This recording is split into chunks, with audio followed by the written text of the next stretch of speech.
how well do you know the planets in our solar system? I know them. It's Mercury, Venus, Earth, Mars, Jupiter, Saturn, Uranus, Neptune. Obviously when I was growing up there was a Pluto on the end of that as well, but Pluto's no longer a planet, so we'll move on. But what about if the planets in the solar system numbered into the hundreds? What about if all of the moons, the Galilean moons of Jupiter, or the two oddly shaped moons of Mars, what about if they were also classed as planets?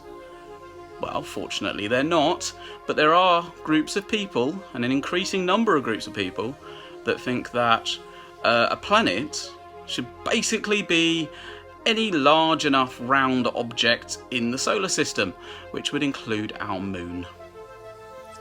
So let's take a tour of our solar system. We start with the Sun, the big ball of gas at the start. Then as we move out we come to Mercury, the hot rock.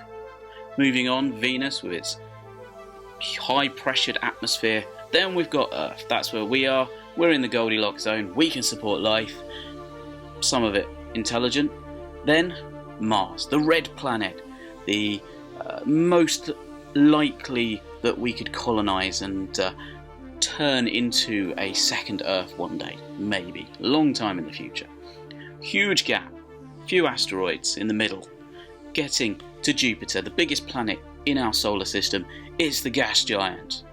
It's got its spots, it's got big several moons orbiting it, dozens of moons orbiting it, and we've sent spacecraft to it and we're still getting a huge amount of information back all the time. Moving on even further, we've got the rings. It's Saturn, the most beautiful planet in our solar system, even if I say so myself. Then we're moving on further and we get into the ice giants. We've got Uranus, and further on still there's Neptune. Pluto is beyond that in what is known as the Kuiper Belt. And somewhere beyond Pluto, somewhere beyond the Kuiper Belt, there's a planet that's predicted to exist, but we've never seen it, called Planet X. So I decided to ask my children if they could name the planets. Do you know the planets in our solar system? No. Mercury. Come on. Venus, Earth, Mars, Jupiter, Saturn, Uranus.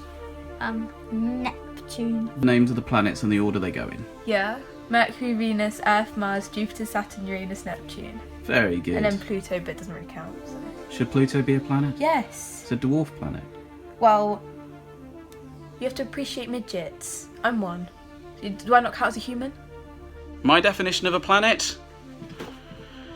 Mercury, Venus, Earth, Mars, Jupiter, Saturn, Uranus, Neptune. That's it. But you could also argue that can it really be a planet if you can't stand on its surface? Which would rule out all of the 4 gas or ice giants and pretty much leave you with just the inner planets. But then if you apply that definition, there are moons that you could stand on as well. So do you then add those as well? Let's just stick to Mavemshna.